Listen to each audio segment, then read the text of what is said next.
وٹو صاحب، اب جیسے کہ شیخ صاحب کا کہنا ہے کہ جی حکومت کو معیشت جس چیز سے چلتی ہے اس کے اوپر توجہ دینی چاہیے، وچ از اے ویری پازیٹیو میسج۔ اب یہاں پر یہ بتائیں کہ بیسیکلی سارا نمبر گیم چل رہا ہے، ٹھیک ہے؟ اگر کاف لیگ اگر الگ ہو جاتی ہے، کاف لیگ کی کیا اہمیت ہے، نمبرز کس حد تک ڈیمیج ہو جاتے، تو پھر آپ لوگوں نے متحدہ سے بھی فوری طور پر کانٹیکٹ کیا ہے، ساری باتیں سامنے آ رہی ہیں۔ تو عوامی مسئلے کی باتیں جو کہہ رہے ہیں سب کہ جی ہم عوام کا مسئلہ سولو کرنا چاہ رہے ہیں، تو یہ عوام نہیں، یہ مفادات ہیں، یہ مفادات ہو گئے اور صرف مفادات کی سیاست ہو گئی۔ کیونکہ اگر ہم کاف لیگ کی بات کرتے ہیں تو ان کا مونے صلاحی والا کیس سب کو پتا ہے، وہ ان کے کیا وعدے وفا نہیں ہوئے، وہ ناراض کیوں ہوئے، وہ بھی سب کو پتا ہے۔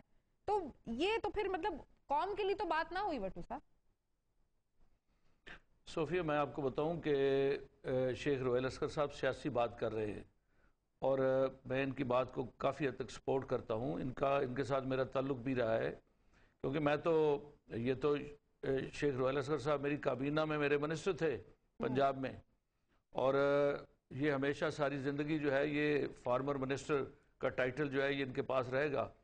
مجھے توقع نہیں ہے کہ ان کی پارٹی اگر کسی وقت برسر اقتدار آ گئی تو شاید یہ اس کو منسٹر بنائیں۔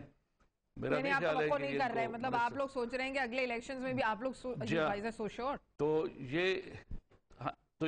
تو میں یہ توقع کر رہا ہوں کہ اگلے الیکشن کے بعد بھی جو اس وقت مسلم لیگ نواز کا طور طریقہ ہے کہ وہ بلا شبہ آئسولیشن کا شکار ہو رہی ہے اور ایک ضد کی سیاست کر رہی ہے، اور ایک اسی پیٹرن پہ وہ سیاست کو لے جا رہی ہے جیسے 88 میں سیاست تھی، اور لوگ اس کو سمجھ رہے ہیں۔ دیکھیں آپ کہ مسلم لیگ کاف جو ہے اس نے ناراضگی کی، آج ہی پریزیڈنٹ صاحب نے ان کو بلا کے ان سے بات چیت کر کے ان کو راضی کر لیا۔ تو وہ ضد کی سیاست وہ نہیں پولیٹیکل ایشوز ہوتے ہیں، پولیٹیکل ایشوز پہ پارٹیاں بات کرتی ہیں، ان کے جینون پولیٹیکل ایشوز ہوں گے جو پریزیڈنٹ آف پاکستان نے بلا کے، جو شجاعت حسین صاحب زیرک آدمی ہیں۔ وٹو صاحب، آپ نون لیگ کو کہہ رہے ہیں کہ ضد کی سیاست ہو رہی ہے، تو جو اگر آپ کاف لیگ کو منا رہے ہیں، متحدہ کے پیچھے بھاگ رہے ہیں، کے ساتھ تھوڑی ناراضگی تھی۔ یہ ضد کی سیاست نہیں ہے؟ صوفیہ میری بات مکمل ہونے دیں۔ ایم کیو ایم کے ساتھ ناراضگی تھی اور پریزیڈنٹ صاحب نے متعدد مواقع پہ اپنے لوگوں کو بھیجا، پھر خود بات کی اور ان کو راضی کر لیا۔ تو اس طریقے سے پولیٹیکل مووز ہوتی ہیں۔ پریزیڈنٹ زرداری نے تدبر کے ساتھ اور دانائی کے ساتھ اس سسٹم کو چلایا ہے، پولیٹیکل سسٹم کو چلایا ہے۔ میں سمجھتا ہوں اس پولیٹیکل سسٹم کو چلانے میں پریزیڈنٹ زرداری نے تمام سیاسی جماعتوں پہ احسان کیا ہے، نون پہ بھی احسان کیا ہے۔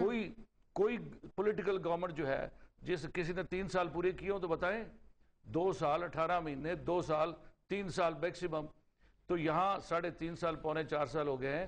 اس سسٹم کو چلانے میں پریزیڈنٹ زرداری صاحب کی بہت بڑی کنٹریبیوشن ہے، اداروں کو مستحکم کرنے کی، پارلیمنٹ کو مستحکم کرنے کی، جوڈیشری کو مستحکم کرنے کی، اور آپ کے صوبائی خود مختاری دینے کی، اپنے اختیارات جو ہے وہ پارلیمنٹ کو دینے کی۔